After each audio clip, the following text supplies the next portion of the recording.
Fala turma, vocês são sempre bem-vindos ao CIEX.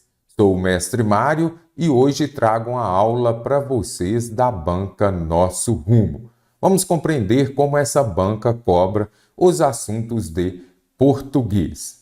Inscrevam-se neste canal, acessem também o nosso site e conheçam os nossos preparatórios da banca Nosso Rumo. Boa aula e vamos lá! Então, você vai pegar a sua prova, que seja da Nosso Rumo ou outra banca, você vai se deparar com um texto, não é isso? Observe o tamanho deste texto. Aconteceu na Suécia. É o texto do José Carlos Oliveira, disponível em cronicabrasileira.org.br. Texto grande, bastante característica da Nosso Rumo. Sempre falo com vocês, não vamos fazer a leitura desse texto todo, porque nosso tempo na hora da prova, ele é curto, e você precisa otimizá-lo para poder usufruir dele em outras questões. Então, o que eu sugiro? Vamos compreender o enunciado. Eu preciso da alternativa correta de acordo com o texto. A gargalhada não é bem aceita em nenhuma, caro concursando. Apareceu nenhuma, sempre, totalmente, fique esperto. Será que, de acordo com o texto, é importante você observar isso. No cotidiano já sabia que não. Mas e será que de acordo com o texto? A gargalhada não é bem aceita em nenhuma ocasião. Então a gente precisa voltar ao texto e já está aqui a passagem. Será que em nenhuma ocasião é interessante dar uma gargalhada? Aqui entramos no terreno da repressão. Não se pode rir às gargalhadas em todas as ocasiões. Ou seja, se não se pode fazer em todas, em algumas pode, não é isso? Dar as gargalhadas. Então, quando a gente volta aqui, não é bem aceita em nenhuma ocasião, nada disso. Em algumas sim. O que não pode fazer é em todas. Então, todas aqui, a gente vai observar que há uma diferença para nenhuma. Então, neste parágrafo aqui, já vai ajudar. Num velório, por exemplo, por mais engraçado que esteja o defunto, convém mostrar à viúva uma cara fúnebre, sinal de que lamentamos profundamente o falecimento do cidadão. Então, aqui nós já vimos que não é em nenhuma. Lá fala que não se pode rir em todas. Se não se pode rir em todas, em algumas pode. O sorriso sempre, observe, o que eu disse a vocês ainda há pouco, sempre, nunca, totalmente, nenhum. Então, fique atento. Sorriso sempre demonstra alegria e simpatia. Ah, eu sei que sorrir é um gesto de alegria e simpatia. Então, a alternativa B está correta. Mas é de acordo com o texto? Será que ele sempre demonstra alegria e simpatia? Vamos ver aqui então. Lá no primeiro parágrafo mesmo, sorriso é geralmente muito bem aceito em uma sociedade, a menos quando não há razão para estar alegre e a pessoa abre um meio sorriso, sardônico, voltairiano. Esse sorriso da inteligência, marca dos espíritos privilegiados, às vezes ofende, quase sempre inquieta. Então vamos voltar aqui para a gente lembrar do que fala.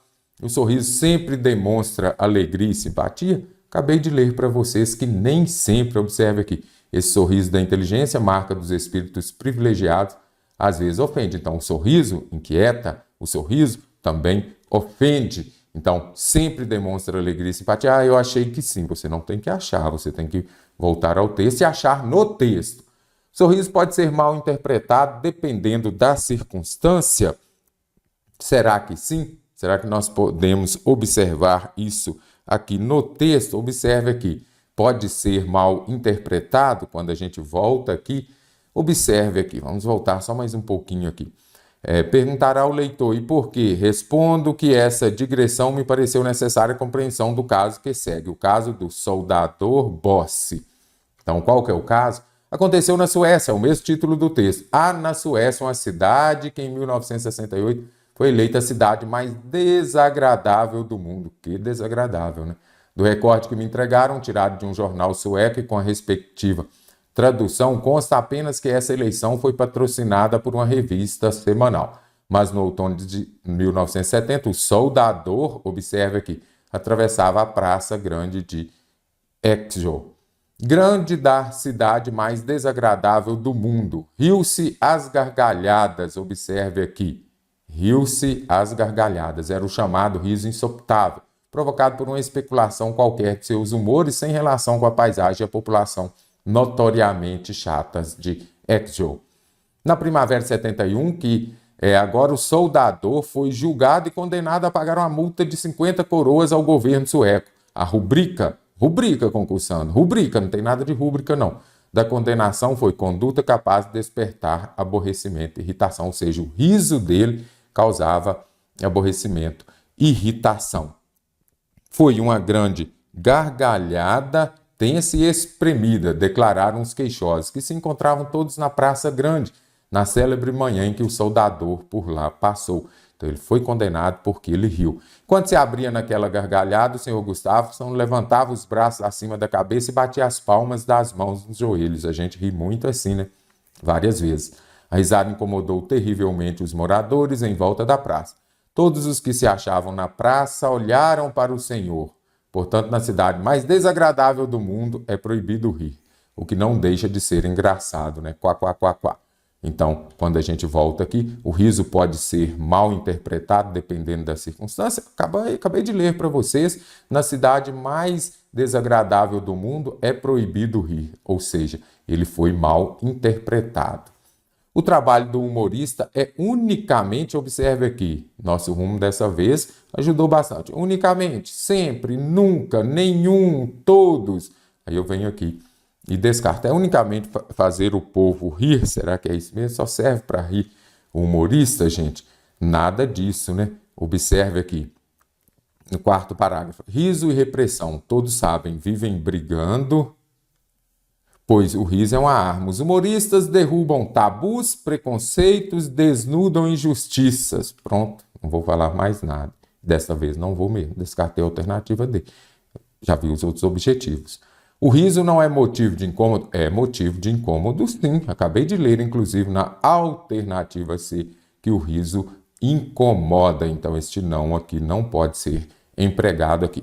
Bem interessante a questão e bastava você voltar ao texto para poder identificar, localizar onde estava cada alternativa e você gabaritar a questão de nível superior. Então, concursando, aqui está a composição do curso de português da banca Nosso Rumo. Trago questões comentadas, interessante, porque são comentadas divididas por assunto. Eu tenho muita dúvida em ortografia. Muitas questões somente da Nosso Rumo para você poder avançar no seu aprendizado.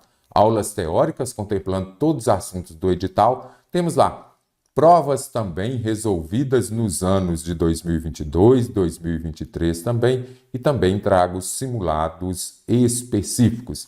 Acessem o site cienciaexata.com, o link está aqui na descrição do vídeo. Venha fazer parte da turma do Mestre Marcos.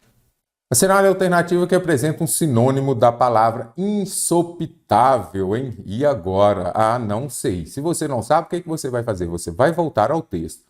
Grande da cidade mais desagradável do mundo, riu-se às gargalhadas. Era o chamado riso insopitável. Então, se você riu muito, então eu já sei ali que esse insopitável está se referindo a algo, como falou aqui, que ele riu-se às gargalhadas, então é algo que ele fez muito, não é isso? Provocado por uma especulação qualquer de seus humores. Agora, eu preciso saber aqui, insopitável, será que é incompreensível? Nada a ver, aquilo que não pode ser compreendido. Irrefreável, freável aqui é aquilo que consegue parar. Irrefreável é aquilo que é incontrolável. Vou colocar aqui, incontrolável, que não se pode controlar, frear. Irreconhecível aqui é aquele que não se conhece. Impiedoso que não tem piedade. Inconsciente que não tem consciência. Então, pelo fato de falar que riu-se às gargalhadas, eu sei que é que ele riu muito. Então, era um riso o quê? Irrefreável, incontrolável. Conseguiu compreender aqui? Questão contemplando sinônimo, antônimo, volte ao texto, busque naquele contexto identificar o significado da palavra.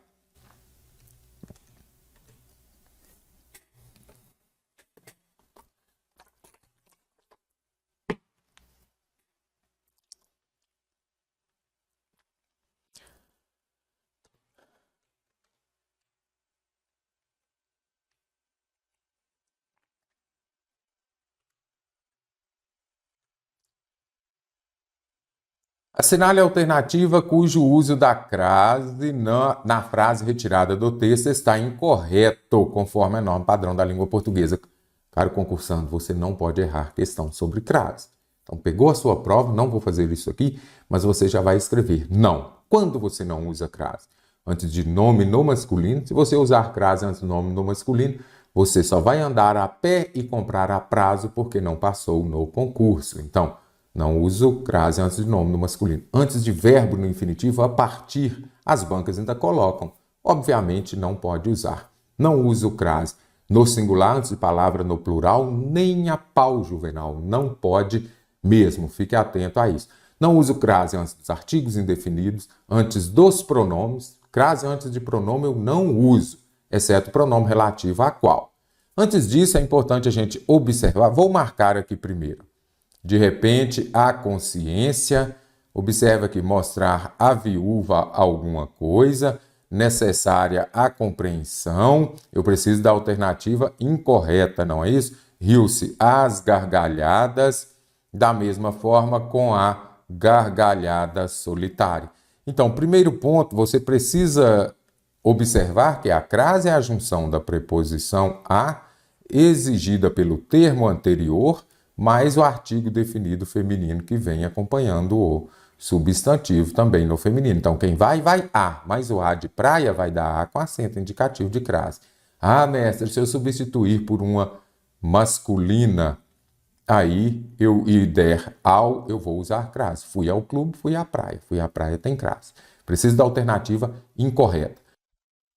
Alternativa A, ou então uma lembrança antiga que aflora de repente a consciência. Então, apareceu esse adjunto adverbial, você pode retirar termo acessório da oração. Então, ele aflora verbo transitivo indireto.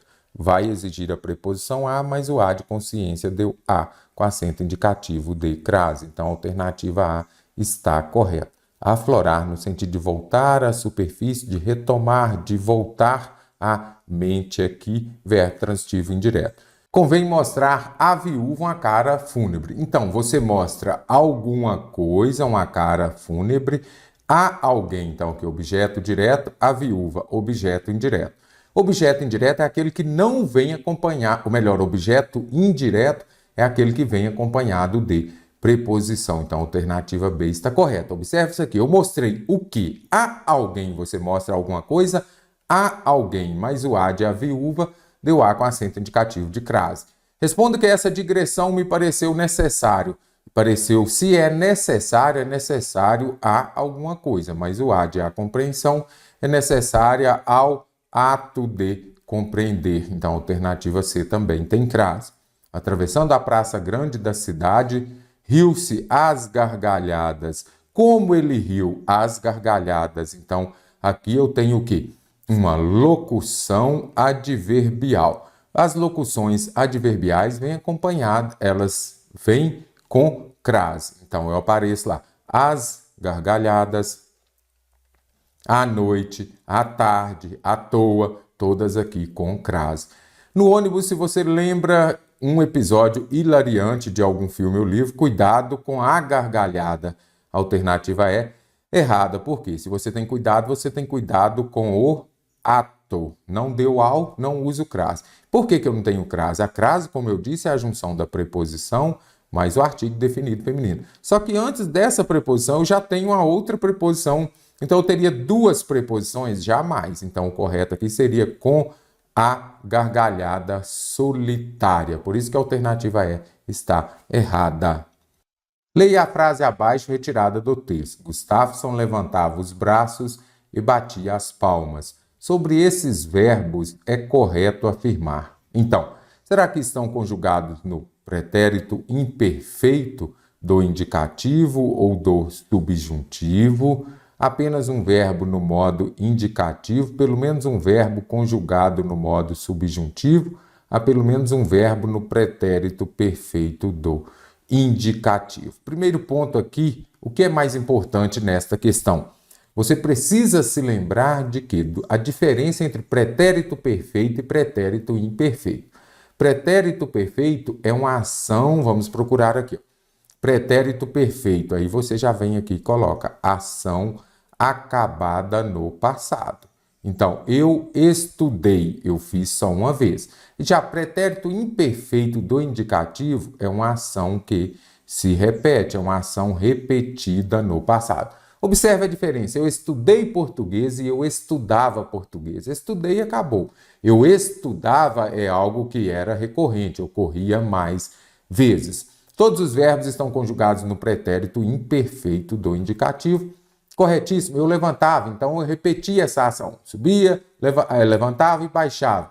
Batia também, então pretérito imperfeito. Pretérito imperfeito do modo subjuntivo, não. Aqui é modo indicativo. Apenas um verbo no indicativo? Não, são os dois. Pelo menos um verbo conjugado no modo subjuntivo? Não. Pelo menos um verbo no pretérito perfeito. Se fosse pretérito perfeito, seria o quê? Eu levantei a mão e eu bati palmas. Seriam ações finalizadas no passado. Assinale a alternativa correta em relação ao uso do hífen, conforme a norma padrão da língua portuguesa. Caro concursando, hífen, você vai se lembrar da regra dos opostos se atraem. Primeiramente, se o prefixo termina com a vogal, a palavra da frente começa com vogal diferente, os opostos se atraem, ou seja, você vai escrever tudo junto. Próximo, eles vão ficar juntos. Semiárido é o correto. Agora, se forem vogais idênticas, a mesma vogal vai usar o hífen. Anti-inflamatório terminou com a vogal I, a palavra da frente também começou com a vogal I. Microbiologia terminou com vogal, a palavra da frente começa com consoante, você vai escrever tudo junto. Então, o correto aqui é microbiologia. Antirrugas, quando o prefixo termina com vogal, a palavra da frente começa com R ou S, você vai dobrar o R ou S. Então, o correto é o que, mestre? Antirrugas, antissocial. Sem vergonha. Quando aparecer o prefixo sem, aí você vai se lembrar disso daqui. E formar um adjetivo ou substantivo, aí você usa o hífen. Então, sem vergonha ou sem vergonha chegou o substantivo. Homem sem vergonha, adjetivo. Então, alternativa D, você vai usar o hífen. Terminou com vogal, a palavra da frente começou com consoante, aí você já sabe. Você vai escrever tudo junto. Então, o correto é extranormal, tudo junto, correto? Aqui, muito interessante você se lembrar da regra dos opostos se atraem. Você também vai se lembrar de quando o prefixo termina em vogal e a palavra da frente começa com consoante, você vai também juntar tudo. Na frase abaixo, ocorre a seguinte figura de linguagem. Conheci o compositor no concerto do convento. Você observa aqui que já aparecem destacadas as consoantes. Aí você vai se lembrar de quê? O rato roeu a roupa do rei de Roma. É a mesma figura de linguagem. Então, polissíndeto, poli aqui são muitos. É quando aparecem muitas conjunções. Então, já descartei. Será que é prosopopeia ou personificação? Prosopopeia ou personificação é quando você atribui aos seres inanimados as características dos seres humanos. Então, você vai pegar uma mesa e vai transformar aquela mesa em uma pessoa, porque aquela mesa fala, anda, por exemplo. Assonância. Será que é assonância ou aliteração? E também pode ser o quê? O anacoluto. Então, é importante a gente observar. Quando aparece aqui anacoluto, é a interrupção da estrutura oracional, vai interferir na função sintática. Então, assonância está relacionado ao uso, à repetição das vogais. E aliteração é a repetição de quê? Das consoantes. Então, quando eu falei lá no começo daquela ideia ou daquela frase famosa de o rato roeu a roupa do rei de Roma, aí você vai se lembrar que é o quê? Uma aliteração, correto? Repetição das consoantes. Agora, se for repetição das vogais, aí neste caso eu tenho o quê? Assonância.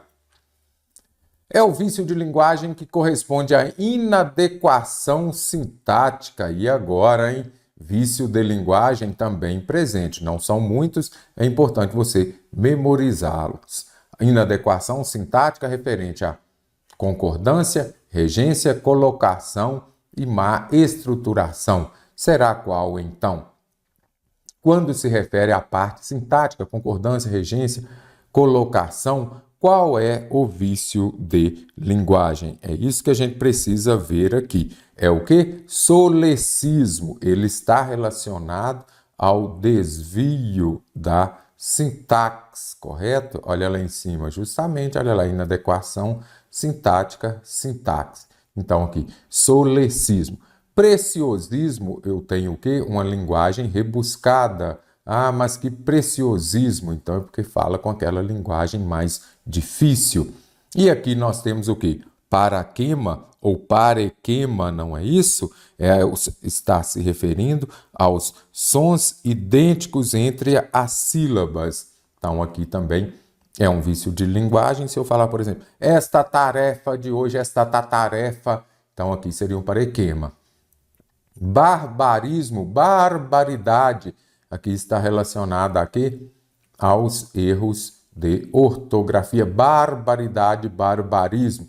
Os dois muito cobrados aqui, ó, barbarismo, ortografia e solecismo, questão sintática. Colisão, não é aquela colisão de um acidente entre os automóveis, por exemplo, que está relacionado às consoantes idênticas ou semelhantes. Então eu venho aqui, descartei aqui e fica só o solecismo, que é o desvio relacionado à sintática. Sinal alternativo que apresenta o uso correto da ênclise de acordo com a norma padrão. Ênclise, então, questão contemplando colocação pronominal. Próclise, pronome vem primeiro que o verbo. Mesóclise, o pronome vem no meio do verbo. E ênclise, o pronome vem onde? Depois do verbo. Então, eu preciso, primeiro ponto, compreender quais são os pronomes oblíquos átonos. Observe aqui, olha, o T, o C, o NUS, o VUS, o O, A, OS, AS, lhes. Obviamente não apareceram aqui, mas são eles também. Tem colocação pronominal, você vai se lembrar de quê? Enéas 4Ps. Vou falar rapidamente aqui para vocês quais são os casos que levam à ocorrência da próclise. O que as bancas mais cobram? Próclise. Próclise é o quê? Quando o pronome oblíquo átono vem antes do verbo. Quais são esses pronomes oblíquos átonos? Me, te, se, nos, vos. Esses daqui você pode usar tanto com verbo transitivo direto ou verbo transitivo indireto. Temos também o, a e suas variações. Quando eu falo suas variações, pode ser os, as, lo, lá, los, las. Se o verbo terminar em som nasal, no, na, nos e nas. E também temos lhe ou lhes, que serão os objetos indiretos. Serão complementos verbais dos VTI, os verbos transitivos indiretos, correto? O que as bancas mais cobram, como eu disse? Próclise, quando o pronome vem antes do verbo. Então, lembre-se disso daqui. Aí eu criei o quê? O Enéas 4Ps. Enéas 4Ps, tínhamos um candidato à presidência da República, que ele tinha pouquíssimos segundos, então ele só falava, meu nome é Enéas, ou seja, o Enéas só falava 4 palavras, então por isso criei Enéas 4Ps. O que é o Enéas 4Ps? Então aqui são as palavras atrativas que vão levar à ocorrência de próclise, ou seja, o pronome oblíquo átono virá perto dessas palavras e antes dos verbos. Em, ou seja, com a preposição em, seguida de verbo no gerúndio. Se eu disser, em se tratando de matérias, gosto muito de português. Negativas, vão aparecer as palavras não. Pode ser que apareça também nunca, ou então jamais. Apareceram estas palavras, você já sabe. Pronome oblíquo átono vem perto delas e antes do verbo. Não me interessa, por exemplo. Frases exclamativas, por exemplo, se eu disser que Deus o acompanhe, por exemplo, então, acompanhar é o verbo, que Deus o acompanhe. Acompanhar é o verbo, então aqui estou desejando alguma coisa, frase exclamativa, pronome oblíquo átono veio antes do verbo.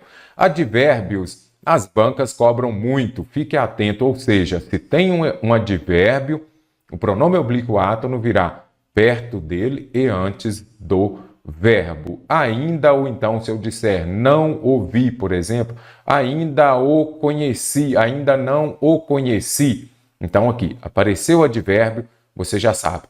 Também palavra atrativa, correto? Infelizmente o vi, se eu disser aqui. Infelizmente é o quê? Um advérbio, não é isso? Infelizmente o vi. Então, vem antes do verbo e o pronome oblíquo átono e vem perto do advérbio, que é uma palavra atrativa. As orações subordinativas, principalmente o quando, se eu disser quando o conheci ou quando conheci o. Quando o conheci. Por quê? Aqui eu tenho uma conjunção subordinativa. As conjunções subordinativas, elas vão atrair o pronome oblíquo átono para perto delas e ele virá antes do verbo. Agora vem os 4 P's. Pronome interrogativo, quando vai fazer uma pergunta. Os pronomes relativos, que as bancas cobram bastante também, principalmente o que? Apareceu o que? Pronome relativo vai atrair o pronome oblíquo átono para perto dele. Nós teremos um caso de próclise. Os pronomes indefinidos, que as bancas cobram bastante também. Todo ou toda, por exemplo, né? Certa, alguma, quem também pode ser, nenhuma. Apareceu aqui pronome indefinido, você já sabe. Também palavra atrativa, pronome oblíquo átono vem perto dela e antes do verbo. E também os pronomes demonstrativos. Esse, aquele, aquela, aquilo, isso. Então, apareceram aqui os 4 P's, memorize-os. Pronome interrogativo, relativo, indefinido, demonstrativo. O pronome oblíquo átono virá perto dele e nós teremos obrigatoriamente um caso de próclise. Enéas 4 P's. Não se inicia a frase com os pronomes oblíquos átonos. Lembre-se disso aqui também, que às vezes as bancas cobram. Não pode iniciar a frase com os pronomes oblíquos átonos. Então, agora que você viu, aí você fala, mas por que próclise se é ínclise? Porque eu identificando os casos de próclise, que é quando o pronome oblíquo átono vem antes do verbo, aí é melhor, porque aí você já sabe, se você usou a próclise, você não vai usar a ínclise. Então, observe aqui, vamos deixar aqui também, já vou marcando aqui. Será que são palavras atrativas? Isso aqui está dentro de Enéas 4 P's, está falando do uso correto da ínclise. Então, quando é o S das subordinadas? Se tem uma conjunção subordinada, eu já sei, atrai o pronome oblíquo átono para perto dela e ele virá antes do verbo. Correto aqui seria quando te avisaram. Assim que o sinal tocar, depois de vírgula ou iniciando frase, o famoso te amo, não pode. Eu não inicio frase com os pronomes oblíquos átonos amo-te ou amo você. Então a alternativa B está correta porque o pronome oblíquo átono tem de vir depois do verbo, caso de ínclise. Sempre é o ad Enéas, advérbio, sempre me assusta. Ninguém, pronome, olha o P de Enéas 4 P's, pronome indefinido, ninguém me entregou. Olha o N de Enéas, olha aqui, palavra negativa, nunca, nunca se desvalorize. Então, Enéas 4 P's e você gabarita todas as questões de colocação pronominal. O pronome oblíquo átono lo, acabamos de ver os pronomes oblíquos átonos, presente no último quadrinho, foi utilizado para se referir ao seguinte termo.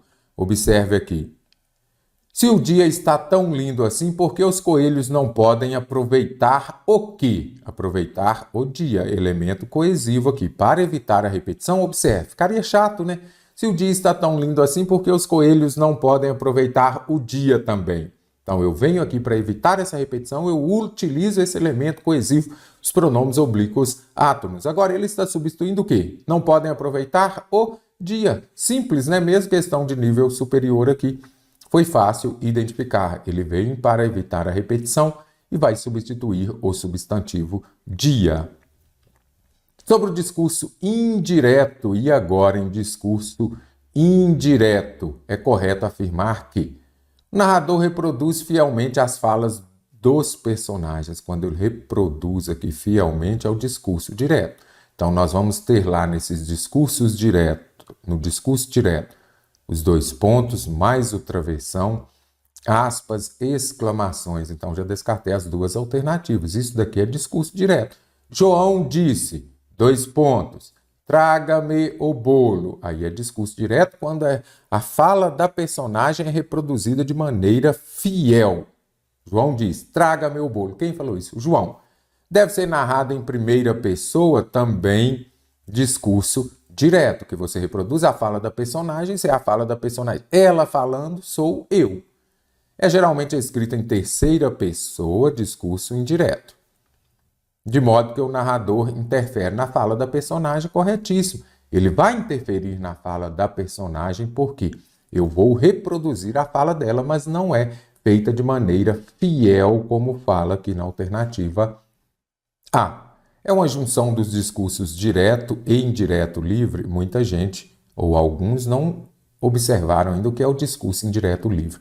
O discurso indireto livre que é a junção do discurso direto com o discurso indireto. Discurso indireto livre é o quê? Você está narrando a história e aparece a fala da personagem, mas sem uso de travessões, dois pontos, aspas, exclamações, aqueles verbos, dizer, falar, perguntar, correto? Observe aqui um pouquinho do discurso indireto livre. Maria estava indo para a festa quando encontrou a sua amiga. Elas estavam caminhando pela rua. Você não tem carro? Aí você observa o quê? Que já apareceu a fala direto da personagem. Então, discurso indireto livre é uma mistura dos dois. Você narra a história, mas aparece a fala da personagem, ela mesma falando. Mas sem isso daqui da alternativa B, sem isso daqui. Sem colocar travessões, dois pontos e os verbos, correto? Assinale a alternativa que apresenta o correto uso do hífen, conforme a norma padrão da língua portuguesa. Já disse a vocês, primeira coisa, os opostos se atraem. Se tiver uma palavra que terminou com uma vogal, a palavra da frente começou com vogal diferente, tudo junto. Autoescola, correto? Terminou com uma vogal, começou com outra. E os iguais se distanciam. Anti-inflamatório. Se é a mesma vogal, tem hífen. Se não for, tudo junto. Contra-regra, quando o prefixo termina com a vogal, a palavra da frente começa com PQ, R, S, só você se lembrar do alfabeto. Tudo junto. Então, o correto é o quê? Contra-regra. Ah, mestre, então quer dizer que antissocial é tudo junto e com dois S? Perfeito, caro concursando. Reempossar, aqui é que pediu aquela em que o emprego do hífen foi feito de maneira correta. Com os prefixos ré e có, que são os dois mais cobrados, se a palavra da frente começar com e ou o, aí você vai se lembrar. Então, eu tenho os prefixos ré, pré, eu tenho também o pró e o có. Se a palavra da frente começar com e ou o, é tudo junto. Então, o correto é o quê? Cooperar, cooperativa. E o correto é o quê? Reempossar. Reestabelecer. Isso aqui é muito importante, que você acha, tem que ter hífen para os dois S não ficarem juntos. Errou! Não pode ter hífen. Então, reempossar, pré-estabelecer, correto? Mal sucedido. Aqui, com o prefixo bem, você vai usar o hífen. Então, bem-estar, bem-vindo. Ah, mestre, mas aqui não é bem, por que você está falando? Com o prefixo bem eu uso, exceto se for aqui, a palavra já estiver aglutinada, benfeitor, aí é com N, aí não tem hífen. Agora, com mal, você vai usar somente o hífen, se tiver vogal, colocar aqui, ó, vogal, H ou L. Então, mestre, essa daqui também é estranha, né? Mal sucedido, tudo sem hífen mesmo. Então, vim aqui e descartei. O com, circum, será que tem prefixo? Será que tem hífen? Tem. Se a palavra da frente começar com vogal, que seja o prefixo circum ou pan, você vai utilizar o hífen. Então, a alternativa D está correta. Palavra da frente começou com... Então, se você tiver, calma, os prefixos circum e pan, e a palavra da frente começar com vogal, M ou N e H também, você vai usar o hífen. Neoliberalismo, terminou com vogal, a palavra da frente começou com consoante, é tudo junto. Neoliberalismo, aí sim. Então aqui também está errado, compreendido? Assinale a alternativa cuja pontuação alterada na sentença retirada do texto não causou prejuízo gramatical. Tem pontuação, você já vai se lembrar de quê? Da vírgula. Se tem vírgula, você vai se lembrar de quê? De SVC. Não separo por vírgula o sujeito do verbo e nem o verbo do complemento. Observe aqui, o Brasil é um país rico.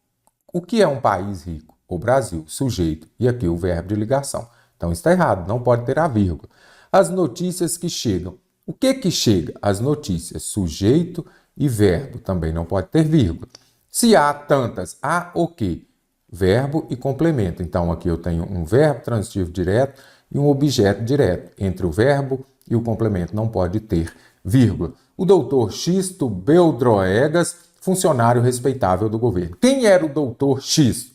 Funcionário respeitável. Então aqui eu tenho um aposto. Eu uso vírgula para separar o aposto explicativo. Está explicando quem é o doutor Xisto. Pede-se a construção. Então, se você pede a alguma coisa, não é isso? Então, que se fosse aqui com crase ou sem, de qualquer forma, eu tenho o verbo e aqui eu teria que fosse o sujeito ou o complemento, não pode vir separado por vírgula. Pede-se a construção de outros bem situados. Então, aqui você observa. Não separo por vírgula o sujeito do verbo, nem o verbo do complemento. Assinale a alternativa correta em relação à crase, conforme a norma padrão da língua portuguesa. Agradeço a Deus. Deus é palavra no masculino, não uso crase. Pagaremos todas as compras de Natal, não uso crase nas palavras no masculino. Se você usar crase nas palavras no masculino, você só vai comprar a prazo e andar a pé, que também é sem crase. Aqueles quadros são muito lindos. O que é muito lindo? Aqueles quadros. Então aqui eu tenho o sujeito. Caro concursando, não posso usar crase no sujeito. Por quê? Não existe sujeito preposicionado. Mas o que tem a ver sujeito preposicionado com crase? Por quê? Sujeito preposicionado porque ele vem acompanhado de preposição. Crase não é a junção da preposição mais o artigo. Então não pode ter. Desejo tudo de melhor. Se você deseja alguma coisa a alguém. Então, aqui eu desejo o que a alguém. Olha o a aqui, mais o a de aqueles. Corretíssimo. Aí você fala assim, não uso crase nas palavras no masculino.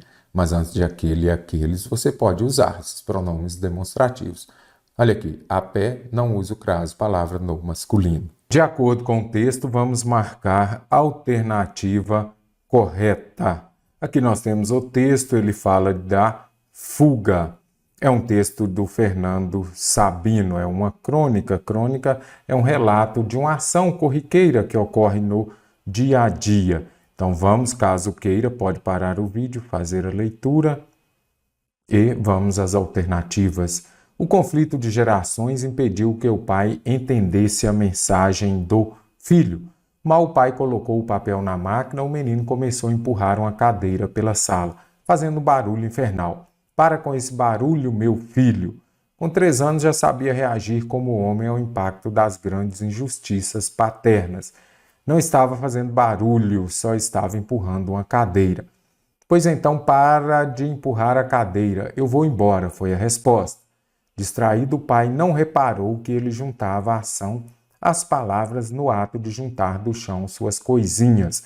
Ou seja, de fato ele foi embora.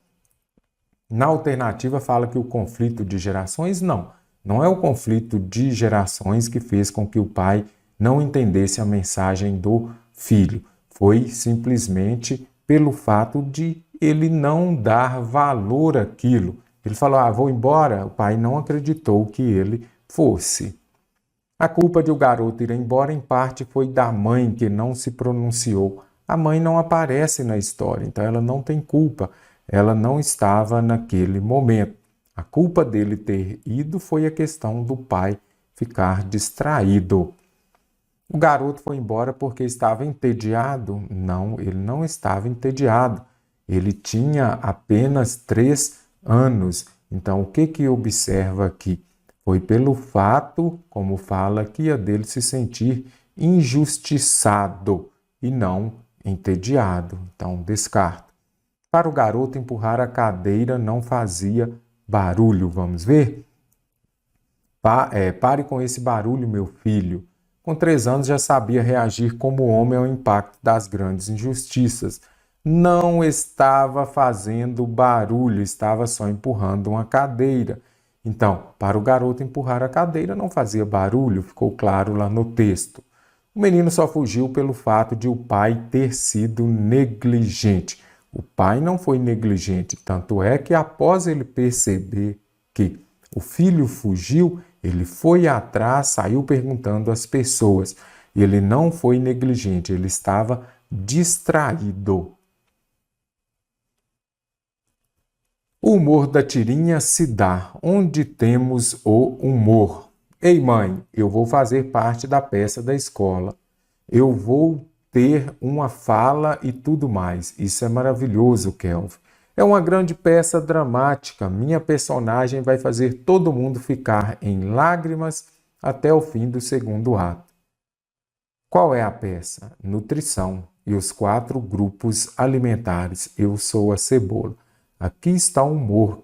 Por enquanto está tudo normal. Ele vai fazer parte de uma peça da escola, ele vai ter fala e tudo mais. É uma peça dramática, então até aqui tudo ok. O humor mesmo, a graça só ocorreu a partir de quando ele falou que é uma peça sobre a nutrição e os 4 grupos alimentares que ele vai ser a cebola. É no 2º quadrinho? Nada disso, eu já vi aqui. 1, 2, aqui o 3º e aqui. O humor mesmo está lá no 4º quadrinho, então vou descartar.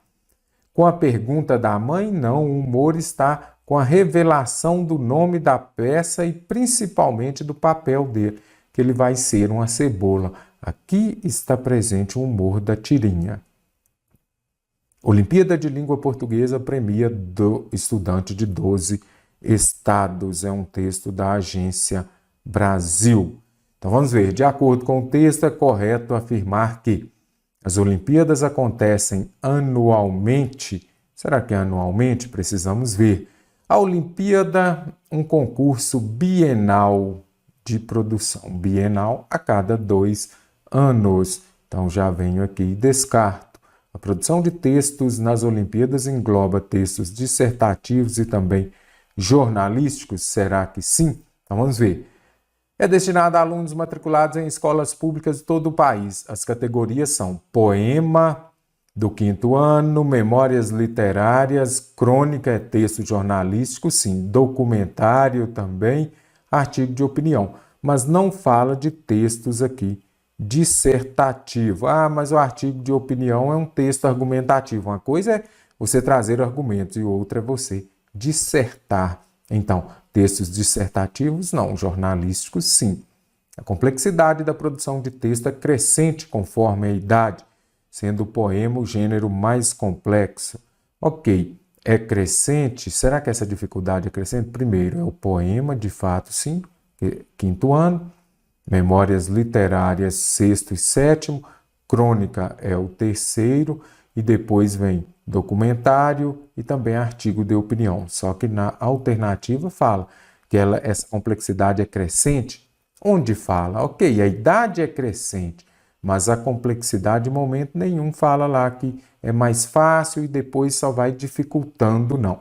Ok, mas eu entendo que a crônica é mais fácil, depois memórias literárias, então vai dificultando um pouco.